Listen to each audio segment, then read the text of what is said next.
Hi guys, and welcome back to another Premier League prediction video. We're moving on to round 9, but a quick recap on round 8, and I was saved in the last minute. I got one score correct, and it was Arsenal 2, Palace 2. And Lacazette, 95th minute, scored an equaliser, which keeps seeming to happen against Vieira. He's really struggling to just hold out on wins. However, I'm happy about it because it meant that I got a score correct. So, that was my one score correct. Let's see if I can get some more now. So let's move on to what I've predicted. And speaking of Arsenal, they're playing in Friday night's game against Aston Villa. Now Arsenal, they are unbeaten in 5 games. They've only conceded 3 goals in that time.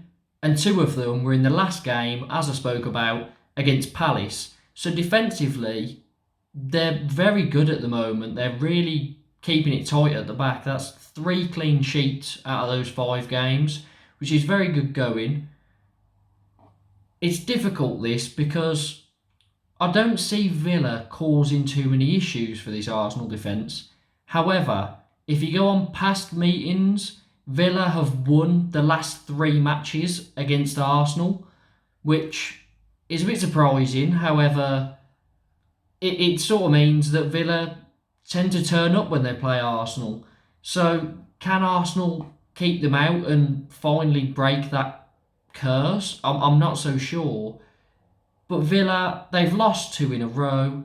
The last one was against Wolves. They were 2-0 up. They conceded 3 goals in the last 15 minutes and lost that game, which it would be heartbreaking for them at any time, but to do it against a rival in Wolves, even worse for them. I don't mind too much that they're lost, but here, I can't see a way that Villa are going to get anything out of this. Arsenal are in better form, they're very good defensively, so I can see Arsenal just sneaking this 1-0. On to Saturday's early kick-off now, and it's Chelsea versus Norwich. And Chelsea, they'll be quite disappointed as midweek, yes, they won in the Champions League 4-0. However, Lukaku and Werner are both injured, which is quite worrying for them, and they'll hope that it's not too long. But I don't think they'll have any issues here, as they've got great depth in their squad.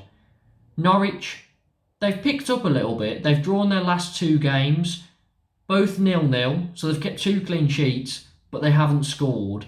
And not scoring has been the story of their season so far. They really struggled to get the ball in the back of the net. They'll be happy that they can defend a bit better recently, but I just think Chelsea, they've got too much attacking threat, even without Lukaku and Werner. So if you look back at what happened last week with Chelsea as well, against Brentford, I do not have a clue how they kept Brentford out. Brentford were all over them for the majority of the second half, but they did. They kept them out, and that is just what champions are made of, and that's why I'm glad I picked them as my team to win the league, because if you can win ugly like that, then you can win a lot of games. So for this one, I don't see Chelsea having an issue, and I'm going to go for what I normally go for with Chelsea, a 2-0 win. Palace versus Newcastle next, and Palace, they'll be so disappointed. It's the second time that they've lost 2 points in the dying seconds of a game. They were 1-0 up against Brighton, conceded last minute. 2-1 up against Arsenal, they've conceded last minute again. There's 4 points dropped there, and they'll be very disappointed that they didn't win that game on Vieira's return to Arsenal. However, they do look like a good team. Not everyone's fit, and I think once everyone's back and they've got a full squad out, they'll be very difficult to beat. They've drawn their last 3 games. The last 2 have been 2-2 draws. So they're looking like a team that is going to draw a lot of games until those players are back fit. Newcastle, on the other hand, they put in a pretty good performance. They went 1-0 up against Tottenham, but in the end they lost that game 3-2, and it was enough to see Steve Bruce sacked. He's only had one game under the new owners, and I said before that I think they're just looking for a reason to sack him. They'll give him a chance under them, but as soon as he loses a game, they'll pull the trigger. I just thought that was always going to happen, and that's the way it's went, because they want to build, they've got all this money, and is Steve Bruce the man for the job? Probably not. However, I would have liked to see them give him until after January, because I do feel bad for him as a manager. He always comes into teams who he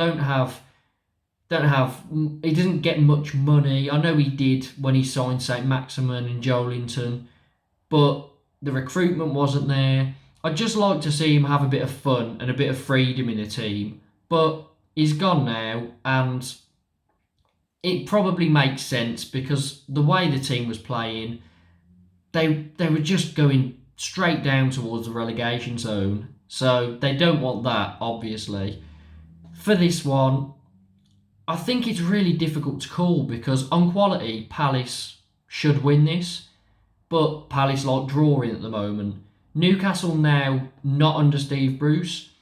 Tends to be a new manager bounce, even if it's an assistant manager, although that didn't quite work out for Ranieri at Watford because they were awful. For this one, I'm going to go down the middle, and I'm going to go for that scoreline again. 2-2. Everton v Watford now, and Calvert-Lewin is still going to be out for this game. However, good bit of news for Everton. Richarlison could be back. There is potential that he's going to be back in this match. I know that he joined up with the team and was training. I can't remember when, it might have been a few days ago. So he's back in and around the team. They'll be hoping he's fit to take on his former club. But even if he's not, I don't think it's too much of an issue. After watching Watford, Ranieri's first game against Liverpool, I think it's probably one of the worst Premier League performances I've ever watched. They were awful. They were second to everything. They were sort of walking around, stumbling everywhere. I don't know what happened. After they were 4-0 down, I think it was, they seemed to just say, oh, we don't want to play like this, and started playing with a bit of freedom. And they did look a little bit better. But when they were playing under whatever Ranieri had put them out to do, they were terrible. So I think Everton will win it.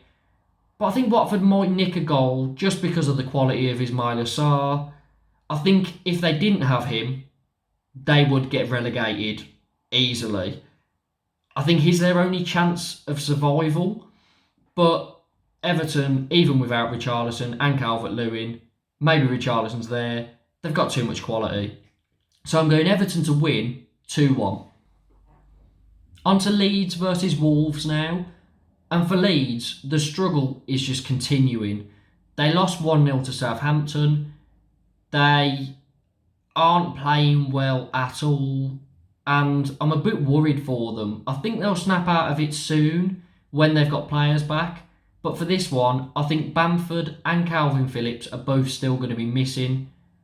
They do, however, have Rafinha, who should be back, and everyone knows how good of a player he is and how much he can change a game for Leeds.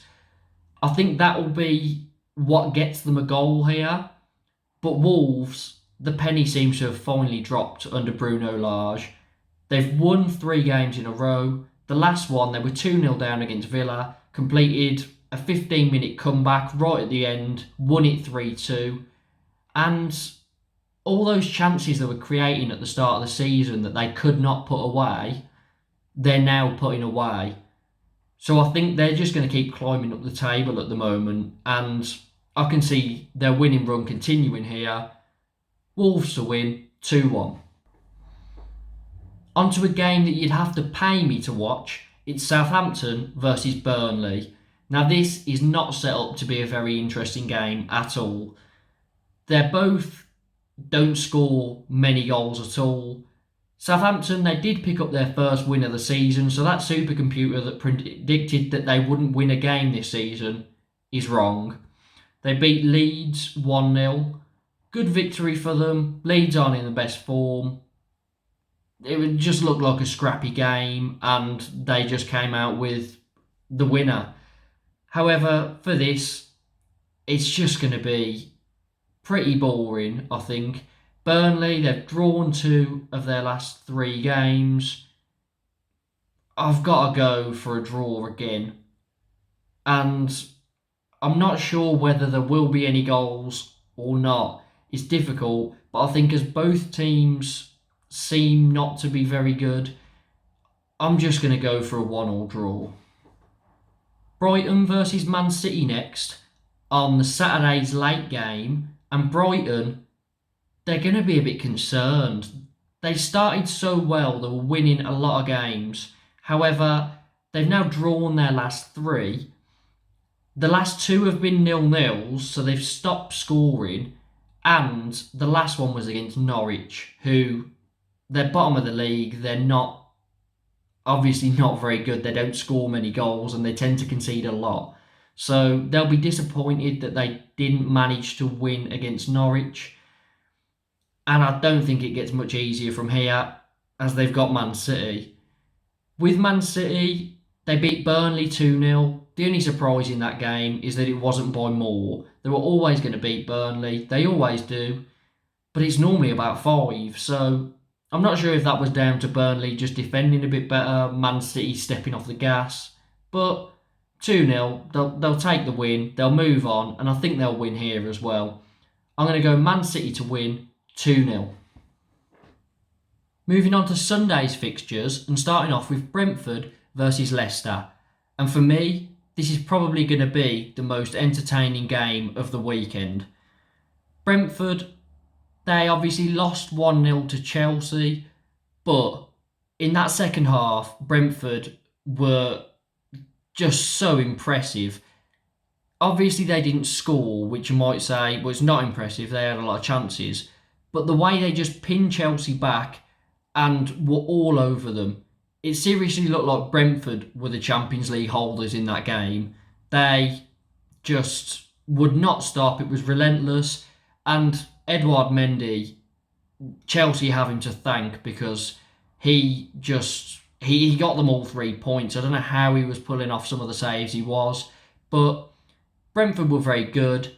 And I can see them being good here as well. They're at home. They're very good attackingly. It's always end-to-end with Brentford. So this will be entertaining. Leicester, they finally, in the league, looked impressive for the first time this season in a 4-2 win over Man United. Now, Man United have been having a few issues recently. They haven't been winning many games. But Leicester, take nothing away from them. Tielemans' goal was brilliant. They won 4-2. They just didn't stop. And it was good, and I'm hoping that means that Leicester have turned a corner now and they're going to be more like the Leicester of the last few seasons. I mean, they normally end poorly and drop out of the Champions League spaces, so I wonder if this season they're going to start poorly but then pick up and get into them. Who knows? I doubt it. But also with Leicester, in midweek, they won a just crazy game. They won it 4-3 against Spartak Moscow, and Patson Daka, their new striker, scored 4 goals. He got like an 8-minute hat-trick with goals either side of half-time, and he just looks like such a good player. His finishing is brilliant. He seems to always hit the target and always know what type of shot he needs to do in order to beat the keeper. He's really fast. He's just like Jamie Vardy's sort of, the next person to come in for him. He's like a perfect replacement. For this, I think there's going to be goals. It's going to be tight. Like, someone's going to win it by 1 goal, I reckon. And I'm going high scoring, and I'm favouring the home team. I'm going Brentford to win 3-2. West Ham versus Spurs next. And West Ham, they won their last game 1-0 against Everton, but there's been a few losses recently. They can't string 2 wins together. And I'm not sure about this one. It's going to be a very tight game, I think. Spurs, they're very similar. They have won their last 2 games in a row, but before that, I'm pretty sure they'd lost 3 in a row in the league. So it's going to be difficult. It sort of depends what version of each team shows up on the day. But I'm just a little bit more convinced by West Ham so far. So I'm going to go West Ham just to edge it at home, 2-1. And finally, the game that everyone's going to be watching, Man United versus Liverpool. Now, Man United, they haven't won in their last 3 league games, which is obviously worrying. But in the Champions League, they've won their last 2. And they beat Atalanta from 2-0 down. They beat them 3-2. And obviously, it was Ronaldo who scored the winner. In Mr. Champions League, it had to be him. Liverpool, they are just strolling through life at the moment. They beat Watford 5-0, and Watford were awful. I genuinely think that Liverpool didn't really step it up as much as they could have. They just sort of walked through Watford, and Watford were, they were terrible. They'll want to forget about that one. In the Champions League, Liverpool had a very tight game, which was kind of controversial, and it could have really went either way. They were 2-0 up against Atletico. Griezmann scores 2 goals. It's 2-2. And then Griezmann gets sent off for a high foot on Firmino to the head. Yes, the rules say it's a red card, so it had to be given. But I just think it's such an unfortunate rule because you could tell Griezmann, he wasn't looking at Firmino. He had no idea he was there. And yeah, it's just unlucky that something like that had to come in and spoil a classic Champions League game. And I'm not saying spoil as in he shouldn't have been sent off. Yes, he should have. But I think the rule needs looking at. And there needs to be some sort of, not emotional, but some sort of judgment that comes into it that says, okay, yes, it's a high foot. However, he wasn't looking at the player. He had no idea he was there because you can tell he didn't know. He was trying to pluck the ball out of the air. And Firmino just happened to be there. He was running and he happened to be there. So that was unfortunate. Then Liverpool had a penalty, scored it, Salah. Then Atletico had a penalty that was given, and then it was overruled by VAR. And I was surprised to see it. I think, even though, yes, he went down soft, he got goal side of Jota, and there is contact. So I don't see how, once it's given, that can be overruled. It's not a clear and obvious mistake. Atletico should have had that penalty. It probably would have ended 3-3. But Liverpool won it. They'll obviously take it. They'll love winning games like that. They'll want to win every game. It could have been a different story, but they got through it. Now, Man United, in this fixture, they haven't won in the last 6 league meetings. So that is worrying. However, so far this season, Liverpool have played Man City and Chelsea. Probably the other top teams in the league, counting Man City, Chelsea and Liverpool as the top 3. They drew both of those games. So you could say they haven't won a game against the Big 6 so far. I just think these encounters always seem to be tight.